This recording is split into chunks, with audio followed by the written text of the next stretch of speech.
Welcome, Disney fans, to another magical episode of the Jamie and Steven Show. Let's talk movies, music, and magic. Today, we are stomping into the prehistoric world with Disney's Dinosaur. Get ready to journey back 65 million years as we explore this visually groundbreaking film that combined live-action backgrounds with cutting-edge CGI. So grab your virtual time travel gear, settle in, and let's stomp into this adventure together with the Jamie and Steven Show. Don't forget to follow us on Instagram and Threads at the Jamie and Steven Show. If you download this episode, please leave us a review. Your support means the world to us.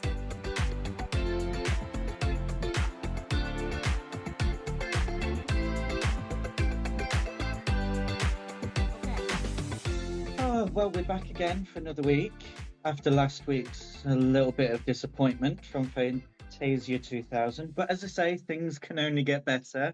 So, what's the film this week? It's Dinosaur. I see.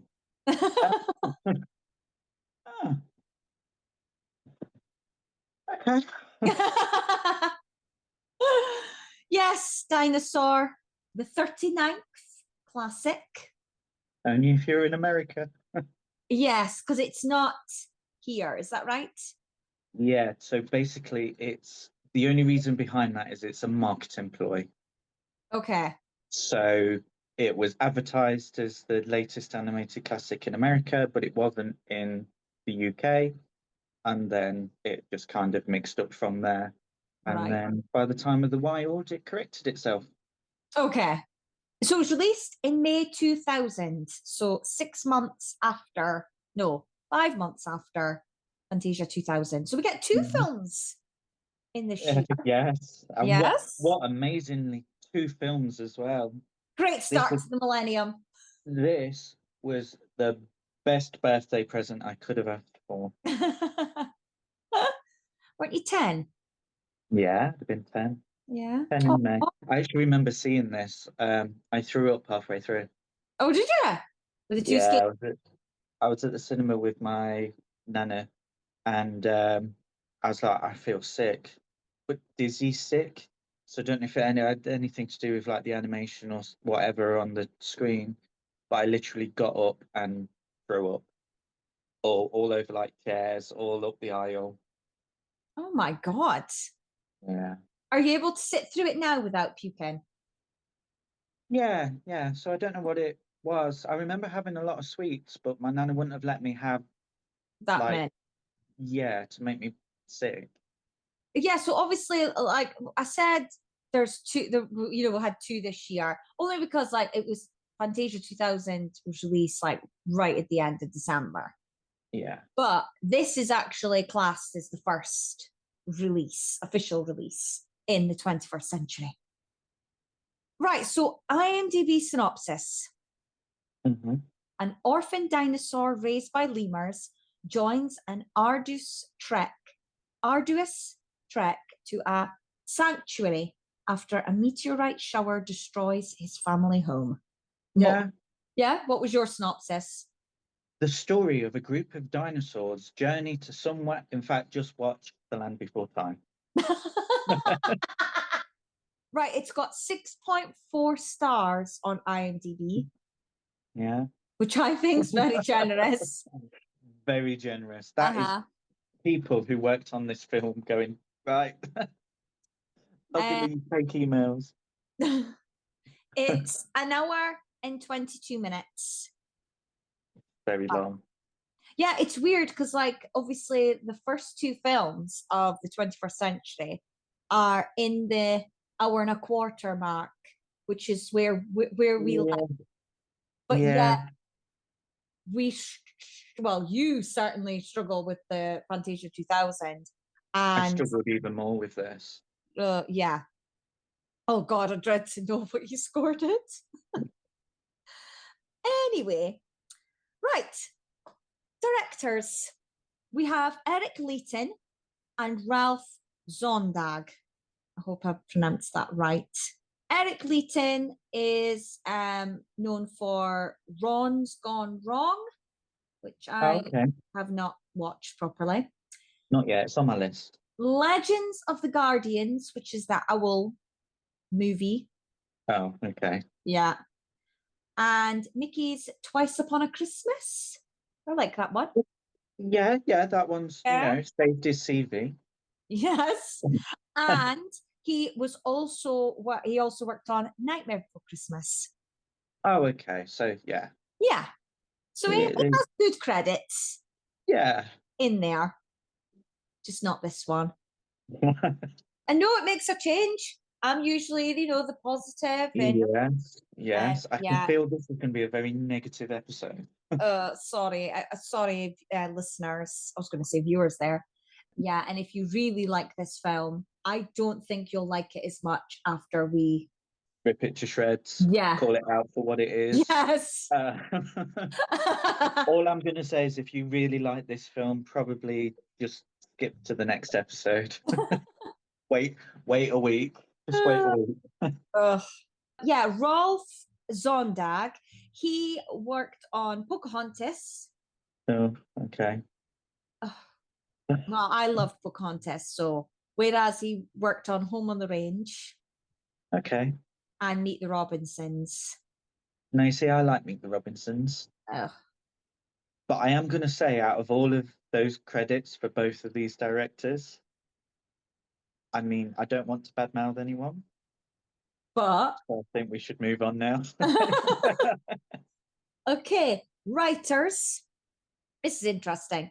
So there's an early screenplay. I'm sure you'll have a bit more to say about this part or not. No, no. Okay. So basically, I focused my parts on all of the inaccuracies in the film. Okay, I fine. like I like dinosaurs, so I Oh, thought, right. So you're going to give us a history lesson, are you? damn right.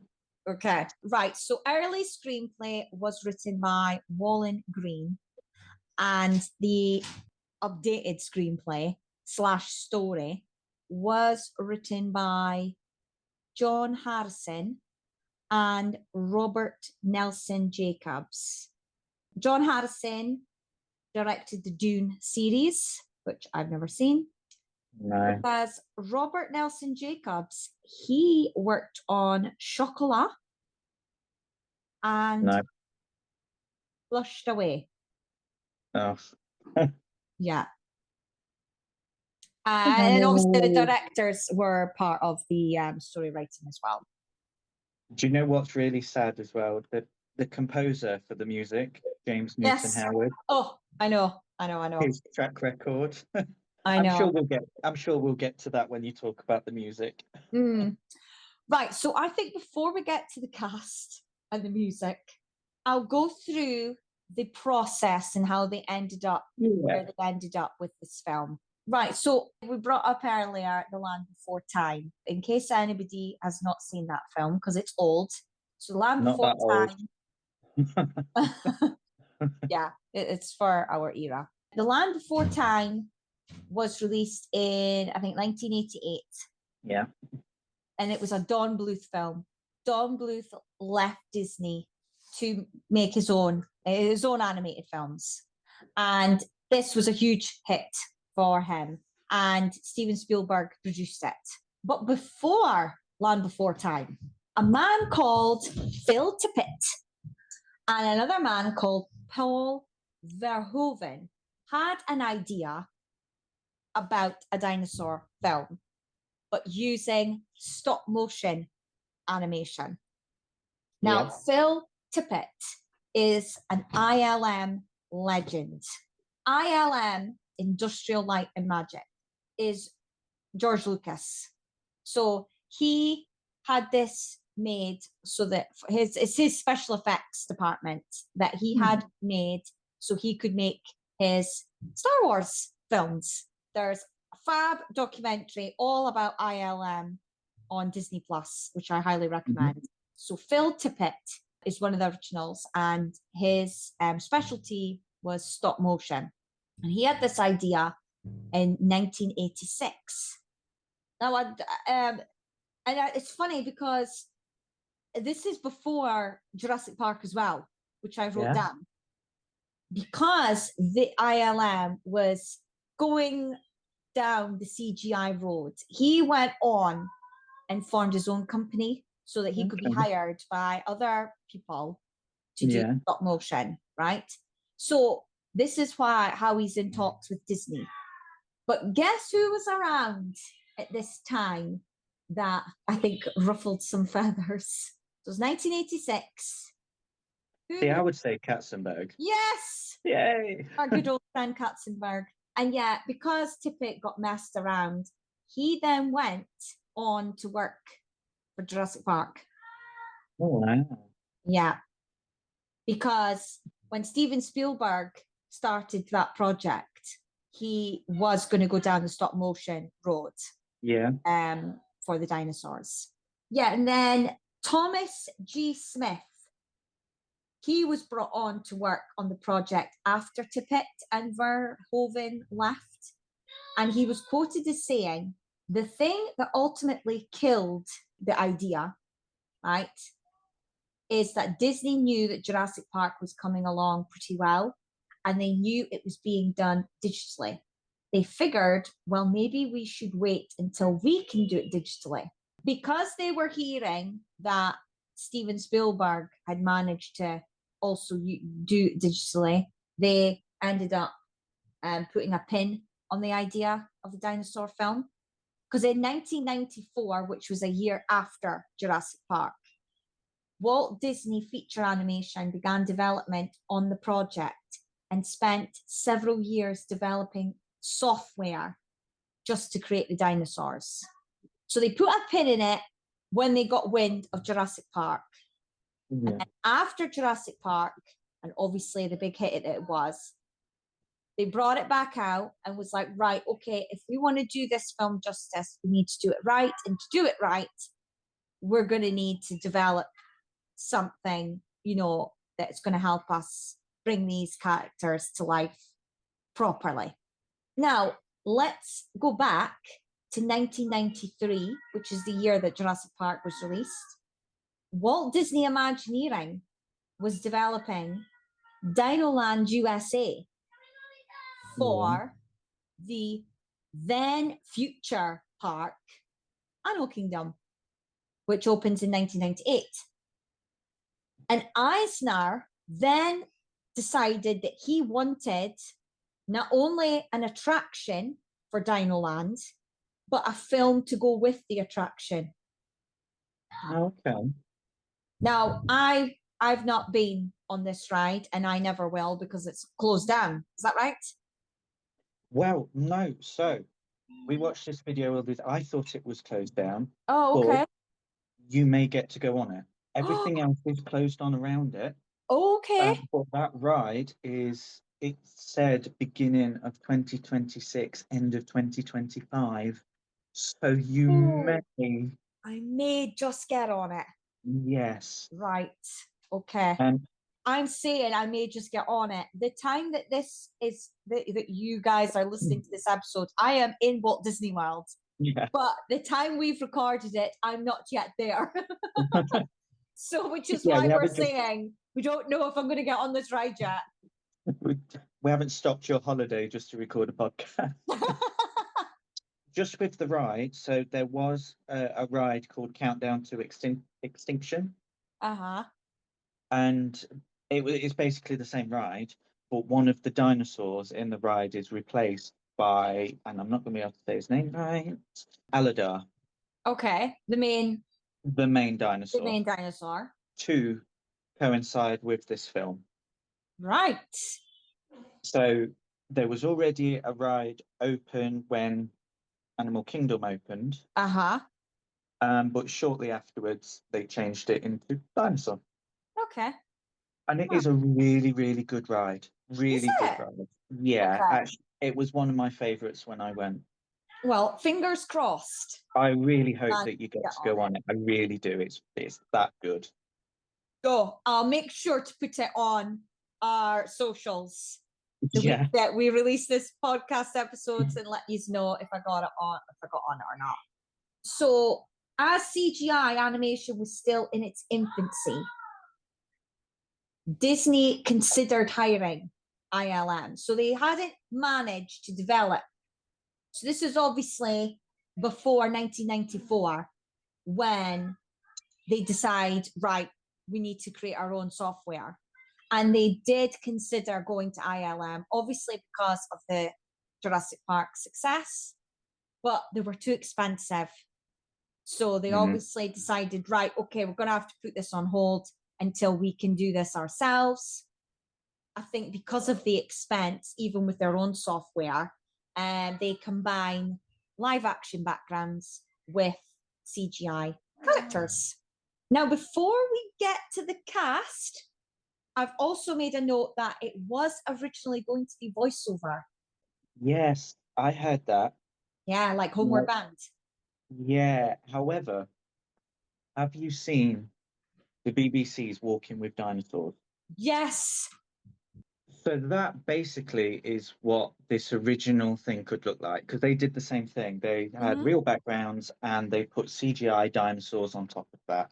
And I will say that I really like that compared to this. Yeah. And I think if they went down that route, like the original, like True Life Adventures kind of thing that they did, I think this would be more well regarded. Yeah. Well, I mean, apparently they did a little clip, like I did a test where it was just, voiceover, and Eisner hated it, thought it looked weird that they were talking, but their lips weren't moving. So on that note, the cast. Yes. Yes. I'll start with the lemurs first. Okay. Okay. So the main one, Leo, is voiced by the amazing, and I feel she's totally underrated and not given enough credit, actress Alfre Woodard. She recently voiced Sarabi in the live action Lion King. She's also in 12 Years a Slave. She was in Scrooged. She's basically Bob Cratchit. Yeah. She's in Star Trek First Contact, Desperate Housewives. Yeah, Betty Applewhite. I've been to her house. Well, go past it.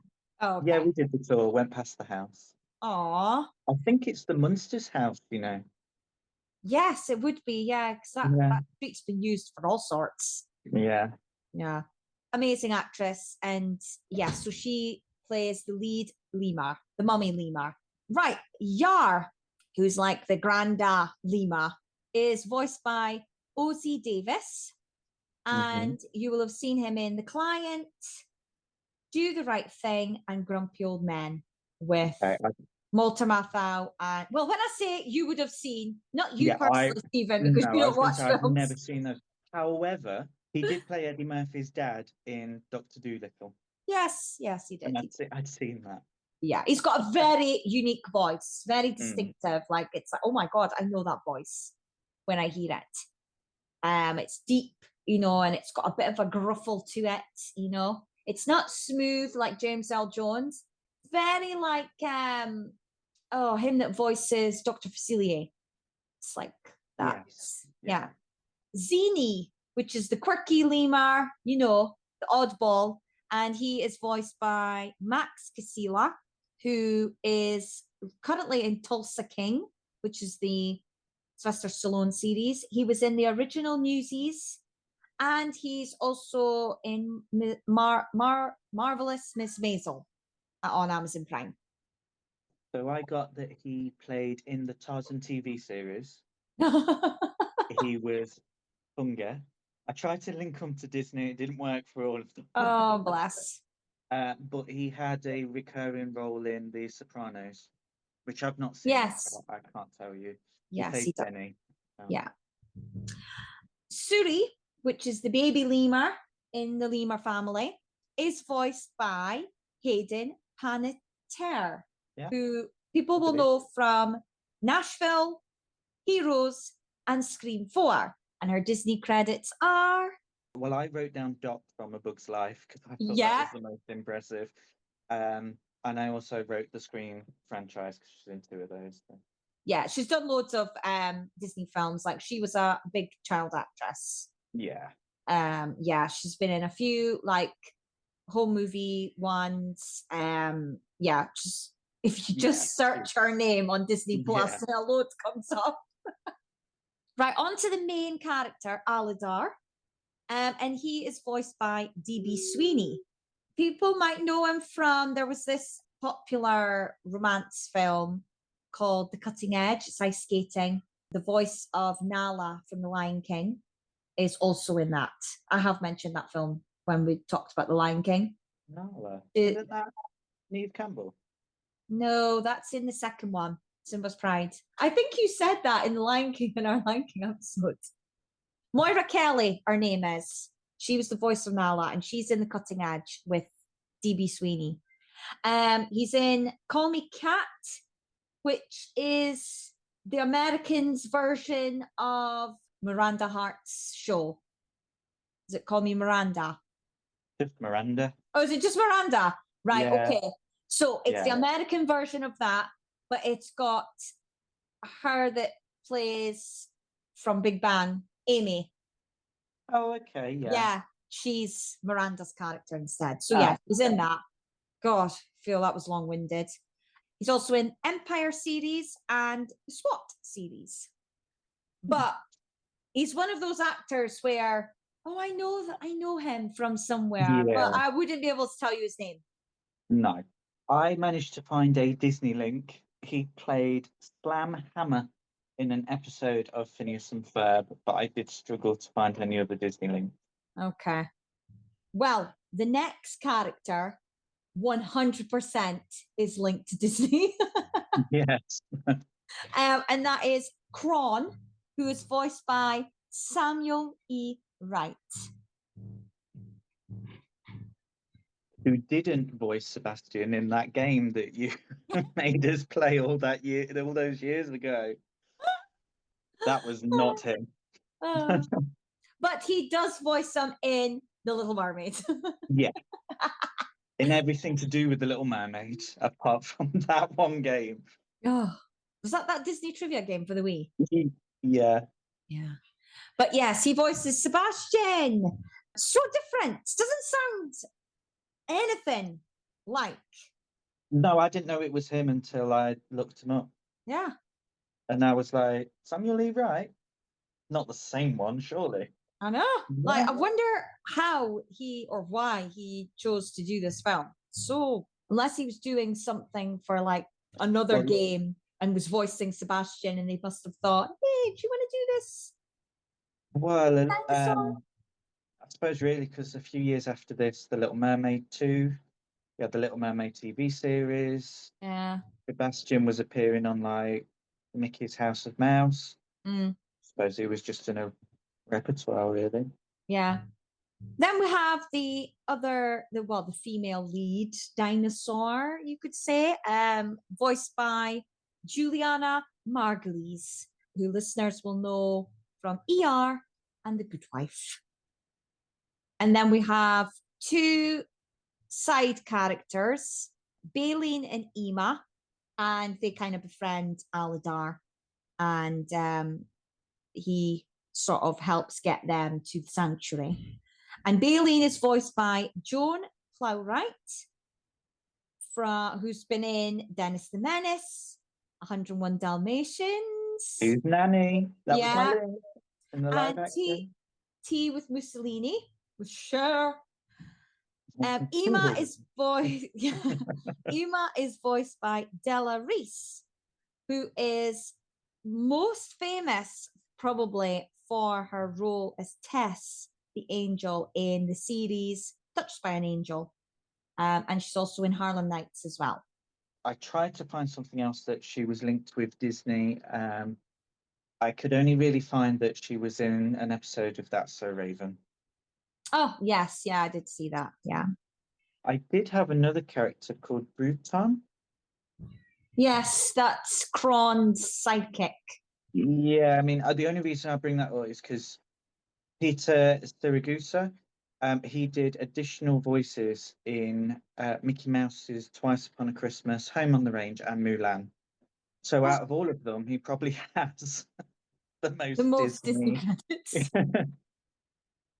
So both of them, really, him and Samuel E. Wright, were probably in and out of the Disney voice Yeah, booth. Yeah. yeah. Right. So music and score. I think we need to get to something positive in this film. Hang on a minute. Let me see if I can find anything. Okay. Oh no, I do have some positives.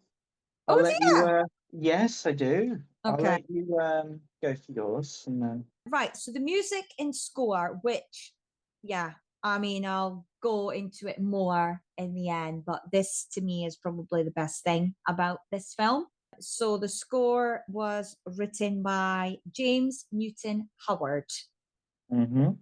the very talented and award winning composer, songwriter. His credits include, it's not all of them, but I've just handpicked some. So after this, he goes on to do the music for Atlantis, The Lost Empire, Mm-hmm. Treasure Planet, Raya and the Last Dragon, Yeah. and Jungle Cruise, Yeah. and Maleficent. Mm-hmm. He's also responsible for the music in the Fantastic Beasts films, Okay. the Hunger Games films, Batman the Dark Knight, and another animated film I wrote down is Romeo and Juliet. So he would Yeah. have composed, like, obviously managed to get all of Elton John's music. Oh, it is a good film. It has no right to be. It absolutely has no right to be a good film, but it is a good film. It is. And yeah, I'd like to think he would have had fun incorporating Elton's music into Yeah. the score. So yeah. And the choral directing in the film is by Lebo M, who Oh, did The Lion King.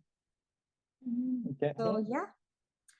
And the Egg Travels piece of music is received as one of the best and was singled out by critics who praised the soundtrack. Kate Bush. Yes. Oh, so she. Oh, it's Heathcliff, it's me, okay. Oh, don't know how this came. I could not find how this came about, but she wrote and recorded a song called "Out of the Storm."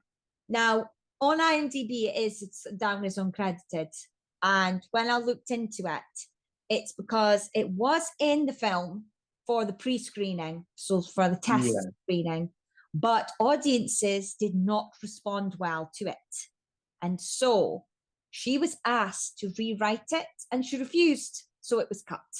Fair enough. I'm not a fan of her anyway, and I Mhm. just don't see how her style would have went with James Newton Howard. I think because she has done writing, I might be wrong. I'm sure she's done something like maybe a West End Broadway musical. I don't really know a lot about her, but I know some things like are like oh, it's like it always shocks me that Cyndi Lauper, who is just No, girls yeah. just want to have fun, she's got Uh, like a mass amount of yeah, credits that are completely different. So I don't know whether she's done something like that. And maybe. then But that's led her to come in because obviously around this time, Sting was asked, Phil Collins.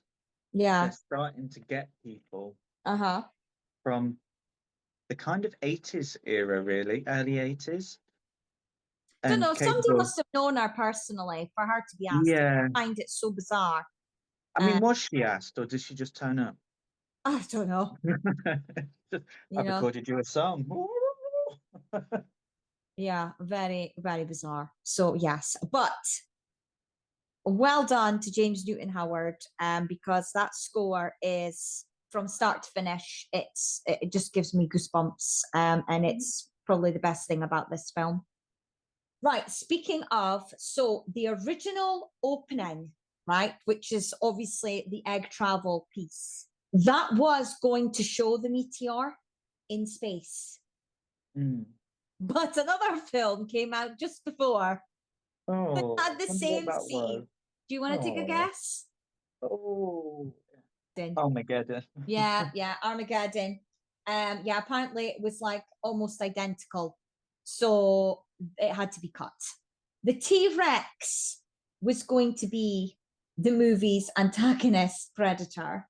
But because of Jurassic Park: A Lost World showing the parental side of the T Rex, they changed it to a Carnotaurus. However, in reality, the Carnotaurus would have only been 8 to 9 meters in length.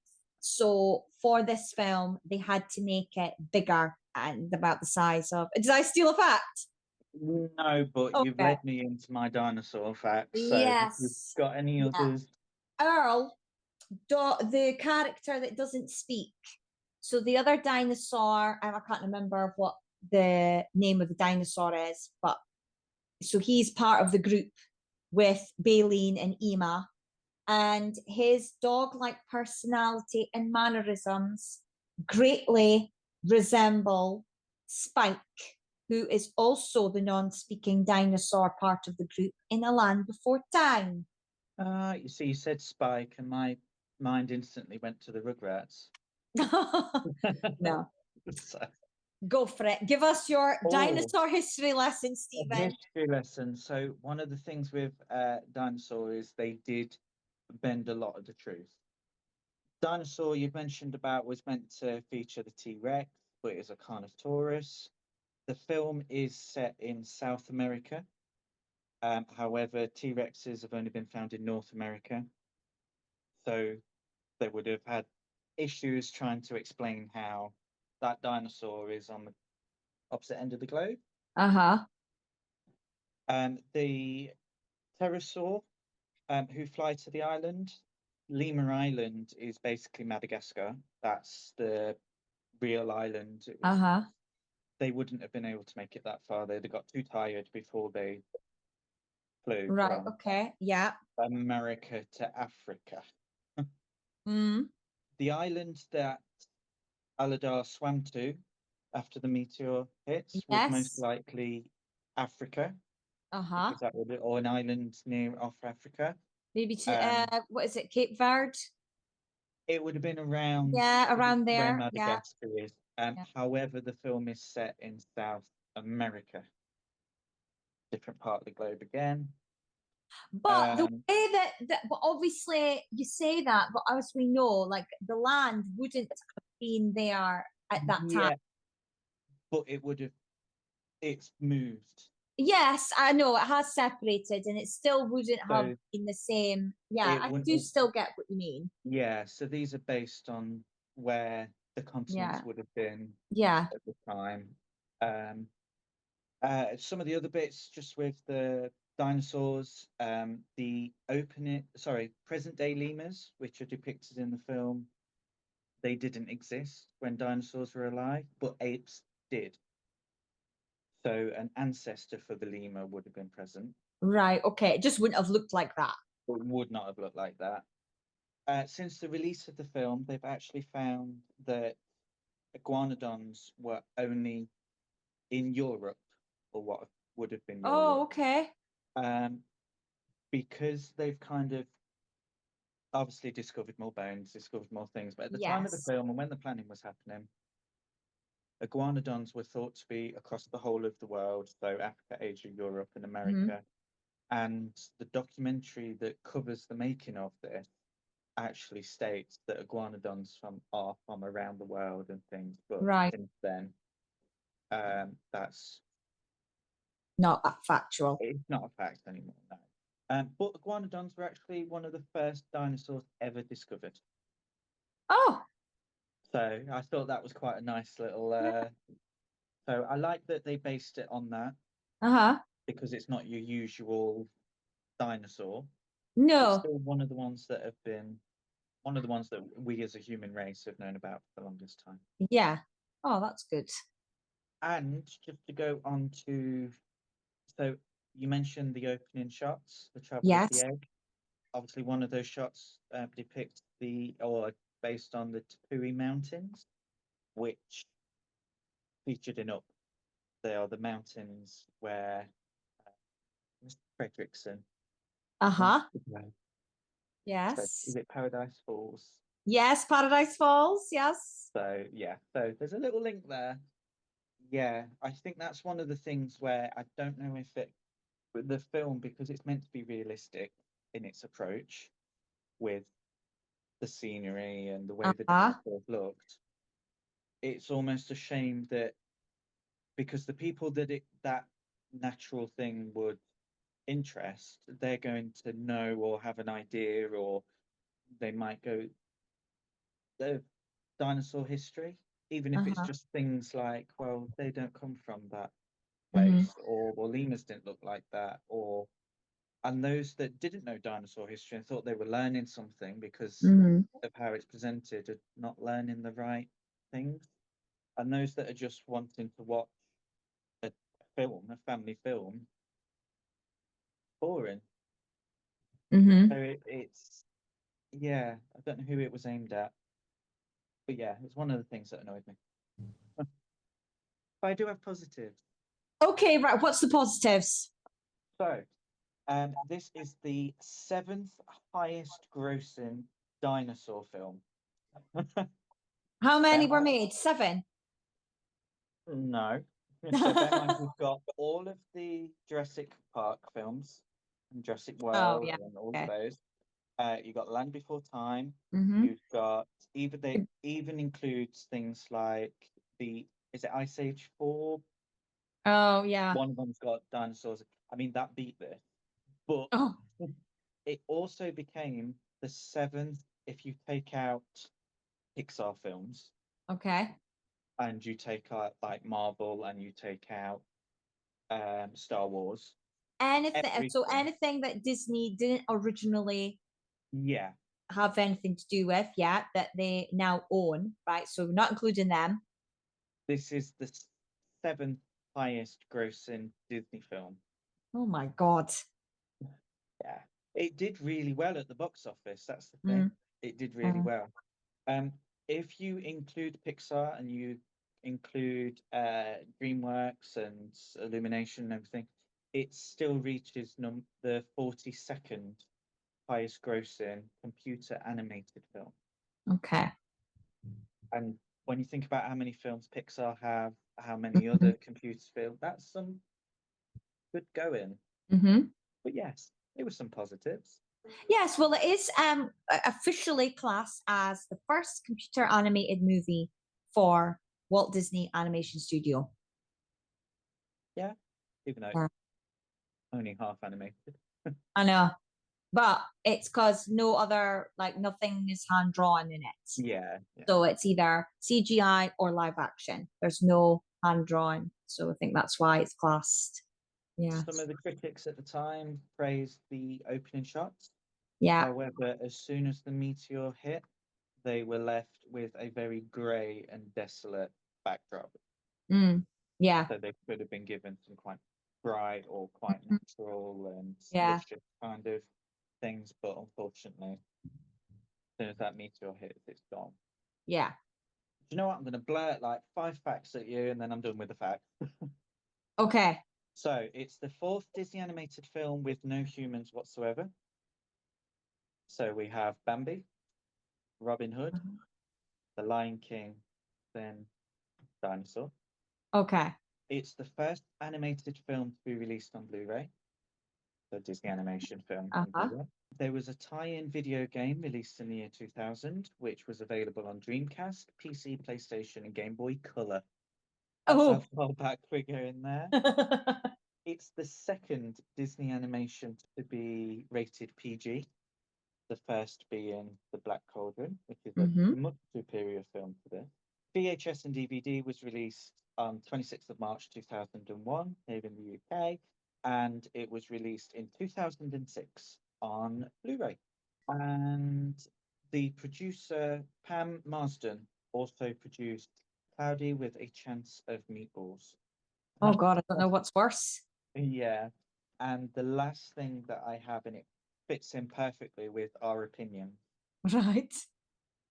Phil Tippett, who you mentioned right at the beginning of the Yeah. podcast, when interviewed about the film, called the final product in one word, awful. And yeah, kind of took the words right out of my mouth. Mm. Okay. Right. What was your thoughts, Stephen? I struggled to find something that I liked. Okay. I will say that the older dinosaurs that were being taken care of and proved their use at the end, and Uh-huh. the respect for the older dinosaurs, Yeah. really enjoyed that. Okay. I have no comments about that other than that was a really good bit. And Yeah. I actually think that they could have made that as the whole thing of the film Yeah. because that there was enough emotion there to Hmm. keep it going. Yeah. They didn't need anything else. As for the rest of it, I mean, it got to a point where I was just like, why isn't this ended yet? I mean, they literally arrive at the place they're aiming to get to, and then it's like, oh, hang on a minute, everyone Uh-huh. else will go catch up, and then they go back, and it's Yeah. like, no. Uh-huh.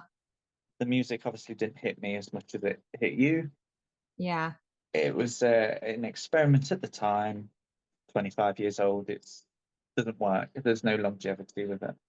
What was your score out of 5? One, because we don't do zero. Okay. Right. 1 out of 5. Now, I'm surprised that you didn't pick up on this, but I wrote this down, which I discovered when I was watching it and getting ready for the podcast. And I've written it down with my thoughts because it's another reason now from like, this is a negative, a big Yeah. one.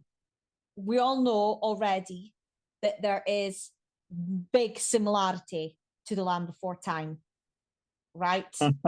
Just a different dinosaur. Yeah. But there's also a similarity to Tarzan. Yeah. So both Tarzan and Aladar are adopted by another species. Hmm. Both mum dies when they're babies.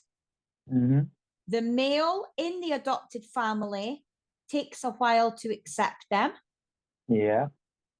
and they meet their own species as adults as well as their love interest. Move faster. They will. Yeah, it's I think as well with how close these two films are released, but I was really, really disappointed that I could not believe that there were the 4 major similarities to a film Yeah. that was released 6 months before or a year before from the same department. Just not acceptable for the brand. A positive is yeah, I love the opening and the soundtrack. Like the opening and the soundtrack, the lemurs, that was my positive. They were the things that I really liked about the film. And I remember when the film came out, I remember the trailer and I remember getting really, really excited because I was really into dinosaurs. I was a huge Jurassic Park fan, Yeah. huge Land Before Time fan. Now, at the time, like you mentioned, Walking with Dinosaurs had not long come out. And I think it was on BBC for us. Yeah. Yeah. And it was a huge thing. Yeah.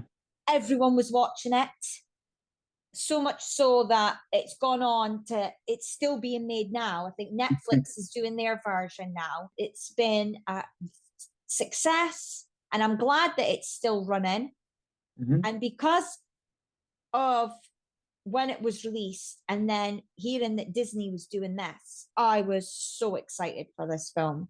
I do remember liking it, not loving it I was 14 at the time that Mm. this came out, 14, 15. Yeah, 14. So I do remember liking it. I don't remember having any merch for it. I had McDonald's toys, but that's just Mm, because when we went for a takeout, that it yeah. was part of the Happy Meal. But I was amazed at the animation and I remember being relieved that finally Disney were doing CGI because I I was worried. Like I was such a fan when I was a kid that I was well aware that everyone was talking about Pixar. And I was still talking about Mulan, Mm. Tarzan, and Hercules. And I felt like I was fighting a losing battle because most of my friends at school or most adults and people I knew weren't watching those, hadn't chosen to watch them or had forgotten them and were had moved very quickly onto Pixar. And that was what everyone was talking about. And I hated it. And I hated Pixar for it. Mm. Obviously now I don't. I know the whole story. Yeah. But so when Dinosaur came out, I was like, oh, finally, you know, I remember being happy. I was glad that they picked a dinosaur film because I like dinosaurs. However, since then, and rewatched it, several times, and obviously watching it again and suffering for the Yeah. podcast, my opinion is totally different from when it first came out, and I'm embarrassed, really, because I think looking back, yes, The Walking with Dinosaurs was fantastic. And the fact that they did that with real backgrounds as well was so impressive. But it's almost like Disney just copied that. Yeah. And that, Not only did they just copy that, their story was not even original, as well as boring, yeah. because they stole from their previous Tarzan as well as The Land Before Time, which was a hit by somebody else 12 years prior.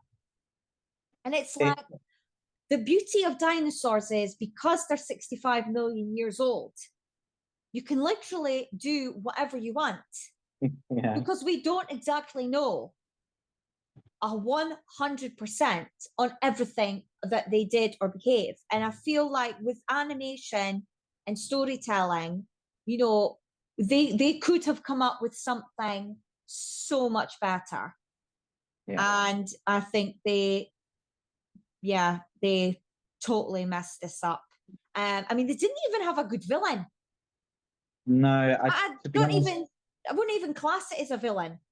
no, it took me to the end of the film to actually realize he was a villain, if I'm honest. I thought he was just a bit grumper. Yeah, they were really weak.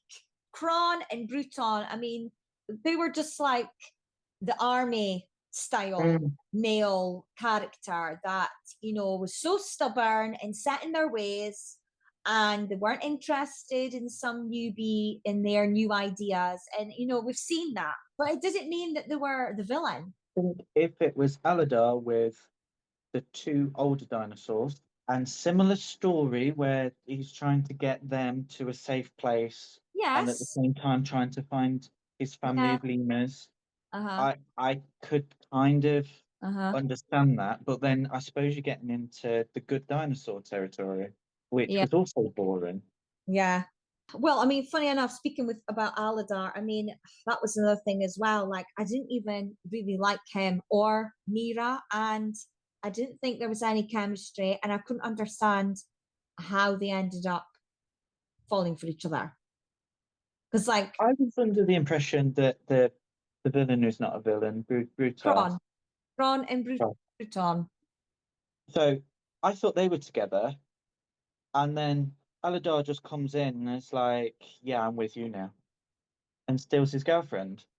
No, Like, are they like, isn't Kron like her brother or something, and he's I like the think Bruton friend?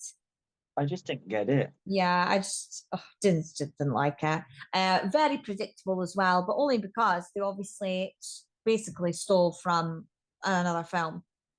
Yeah, well, I mean, I wrote down that they had a great opportunity to make an original dinosaur story based off the fact that Spielberg was having success with the Jurassic Park franchise. We'd already had the sequel, the third one was going to be coming out.